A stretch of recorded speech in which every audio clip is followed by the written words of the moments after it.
Hello, আমি অভি এসে গেছি অভিস ডেনে আপনাদের সবাইকে স্বাগত। অবশ্যই গেম উইক 5 তার রিক্যাপ বা রিভিউ নিয়ে চলে এলাম।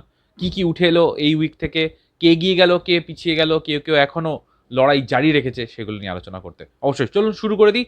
আর থাকছে অবশ্যই আপনাদের বিশেষ সেগমেন্ট টপ 5 গোলস, যেটা আমি আপনাদের জন্য এনেছি। দেখতে থাকুন। ফার্স্টে অবশ্যই আপনারা যেটা দেখতে পাচ্ছেন রেজাল্টগুলো এক জায়গায় রয়েছে এবং এই ম্যাচগুলো ম্যাচ ওয়াইজ আমি আসছি প্রত্যেকটা নিয়ে। ইস্ট বেঙ্গল কেরালা নিয়ে ফার্স্টে আসি। ইস্ট বেঙ্গল কেরালা ম্যাচটা 1-1 ড্র হয়েছে এবং যদি ম্যাচ নিয়ে কিছু বলতে হয় তাহলে ফাইনাল থার্ডে অবশ্যই ইস্ট বেঙ্গলের প্রেশার অনেক বেশি ছিল কেরালা থেকে, যেটা স্বাভাবিক। বাট কনভার্সন রেটটা যেটা, সেটা আমার মনে হয় ভুগিয়েছে ইস্ট বেঙ্গলকে এবং এইটার দিকেই নজর রাখতে হবে যে গোলটা যাতে কনভার্ট হয়, সেই রেশিওটা যেন বাড়ে। তাহলেই দেখবেন আবার সেই ম্যাচ উইক 1 এবং 2 এর মতো ইস্ট বেঙ্গল যেমন খেলছিল সেই রূপে ফিরে আসবে। বেঙ্গালুরু মোহনবাগান এই ম্যাচটাও খুব হাইপ ম্যাচ ছিল। একই দিনে দুই প্রধানের ম্যাচ ছিল অফকোর্স, এবং সেই ম্যাচ থেকেও কিন্তু অনেক কিছু উঠে এসছে। এবার এটাই একটা জায়গা যে মোহনবাগানের অ্যাটাকের লড়াই ভার্সেস বেঙ্গালুরু এফসির ডিফেন্সিভ লড়াই, এই জিনিসটার পুরো ম্যাচটা জুড়েই চলেছে। তাই বলে কি বেঙ্গালুরু অ্যাটাক করেনি? অবশ্যই কয়েকটা অ্যাটাক করেছে, বাট মোহনবাগান সেগুলো বেশ ভালো প্রতিরোধ গড়ে তুলেছে সেই জায়গায়। কিন্তু মোহনবাগানের অ্যাটাকের আধিক্য অনেক বেশি ছিল এই ম্যাচটায়। Top class defending by Bengaluru FC, of course Rahul Bheke, Gurpreet Singh Sandhu, Chinglen Sana, top performer. Final থার্ডে অবশ্যই মোহনবাগানকে ক্রেডিট দিতে হবে এই মুহূর্তে, বিকজ মোহনবাগান এই ম্যাচটাতেও ফাইনাল থার্ডে তাদের আধিপত্য রেখেছে এবং চান্স যেগুলো বলে ডেফিনেটলি তারা কনভার্ট করতে পারেনি এই গোলগুলো। ইঞ্চির জন্য মিস হয়, সেগুলো মিস, কিছু করার নেই। সুতরাং তারা কোনো স্কোর করতে পারেনি তাদের এগেনস্টে। 3টে চান্স দেখছি প্রপারলি যেগুলো গোলে কনভার্ট করা উচিত ছিল।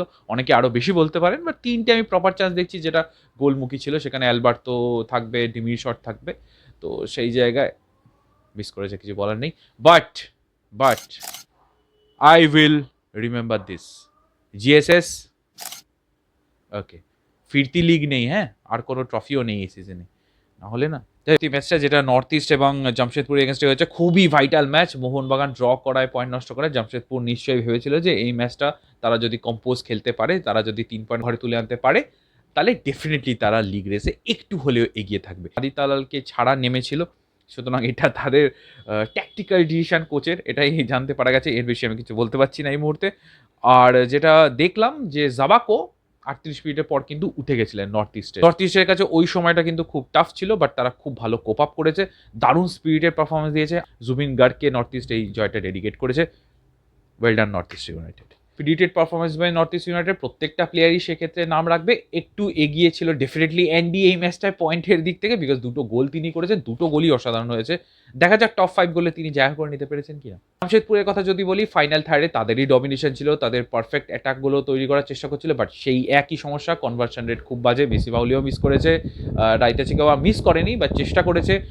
নিকোলা তো অনেকগুলো শট মেরেছে গোলমুখী, বাট কোনোটাই কনভার্ট হয়নি আর, বা তাদের পক্ষে কোনো রেজাল্টই যায়নি। যেটা তো দূরে থাক, 1 পয়েন্টও নিয়ে আসতে পারলো না এই match. Inter Kashi Mumbai city, of course Inter Kashi ম্যাচটা 1-2 গোলে হেরে গেছে মুম্বাই সিটির কাছে। এই ম্যাচটি যদি বলতে হয় ইভেন ছিল, ঠিক আছে, পুরো গেমটাই ইভেনই ছিল, এটা বলা যায়। বেটার চান্স অবশ্যই আমার মতে ইন্টারকাশি ক্রিয়েট করেছে। আমি জানি না আপনারা কি মতামত রাখবেন, বাট আমি এই মুহূর্তে একটু ইন্টারকাশিকে এগিয়ে রাখছি, বিকজ তাদের মিডফিল্ডে সার্জিও লামাস মিডফিল্ডার, এবং তাকে আশেপাশে যে ঘিরে খেলাটা তৈরি করা হচ্ছে সেটা আমার দেখতে বেশ ভালো লাগছে। ক্রেডিট দিতে হবে ডেফিনেটলি মুম্বাই সিটিকে। এই ম্যাচটা থেকে তারা 3 পয়েন্ট নিয়ে গেছে এবং খুবই এফিসিয়েন্ট প্লে করছে, ঠিক আছে।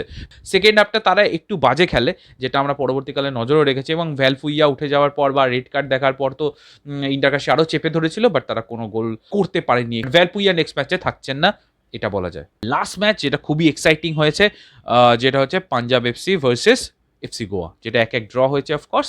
এবং এই ম্যাচে বেশ কিছু জিনিস আমি দেখতে পাচ্ছি, আমি নোট ডাউন করেছি ডেফিনেটলি। তার মধ্যে যেটা বলতে চাইবো, এটাও কিন্তু ইভেন্ট ম্যাচই ছিল, হ্যাঁ, মানে অল টোটাল ইভেন্ট ম্যাচ বলছি। বাট অবশ্যই এফসি গোয়ার ধারে ভারে অনেক এগিয়ে ছিল অ্যাটাকের দিক থেকে বা মানে চান্স ক্রিয়েশনের দিক থেকেও। বাট ইভেন কেন বলছি সেটাও বলছি। ফার্স্ট হাফে আমি জানি না কেউ এটা ভেবেছিলেন কি না, বাট আমিও ভাবিনি। ফার্স্ট হাফে কিন্তু পাঞ্জাব এফসি ডমিনেট করেছে সেই হাফটা, অ্যাটাকের দিক থেকে বলো বা এফিসিয়েন্সির দিক থেকে বলো, বেশ ভালো করছিল এবং সেই দিক থেকে তারা একটা গোলও তুলে নেয়। সেকেন্ড হাফে তারা হাই মোটিভেশন নিয়ে শুরু করেছিল, মিডফিল্ড ভালো খেলছিল, বাট যেটা হলো এফিয়ং একটু মাথা গরম করায় তিনি রেড কার্ড দেখলেন এবং ব্যাপারটা একটু এফসি গোয়ার দিকে চলে এলো। এবার তোমরা জানো ম্যানুয়েল মার্কোয়েস খুবই ভালো স্ট্র্যাটেজি রাখেন বা তৈরি করতে পারেন, সেদিক থেকে কিন্তু এফসি গোয়া কোনো ভুল করেনি, ভালোই অ্যাটাকের বারে অ্যাটাক তুলে আনছিল।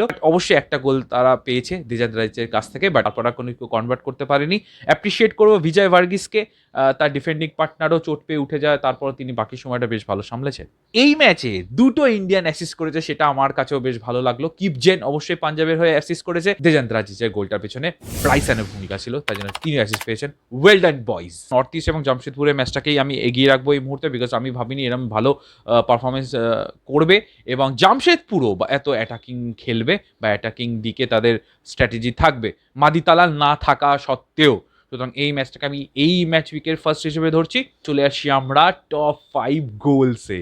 5 গোলে যেটা রাখবো, ইন্টারকাশির একমাত্র গোল রোহিত দানু যেটা করেছিল মুম্বাই সিটির এগেনস্টে, ওপেন প্লে থেকে একটা ক্রস আসে মান্ডির এবং সেখান থেকে রোহিত দানু হেড করে যায় দুটো ডিফেন্ডারের মাঝখান থেকে। সুতরাং এই জন্য এই গোলটা 5-এ রেখেছি। 4 রেখেছি দ্রাজিচের গোলটা, যেটা পাঞ্জাবের এগেনস্টে তিনি করেছেন ব্রাইসনের পাস থেকে, বলটা রেখেছেন খুব সুন্দর, দেখতে ভালো লেগেছে। নাম্বার 3 রেখেছি আবার সেমই এই বা কাছাকাছি গোলটা, বাট অনেক বেটার দ্রাজিচের তুলনায়, একটু টাফও ছিল।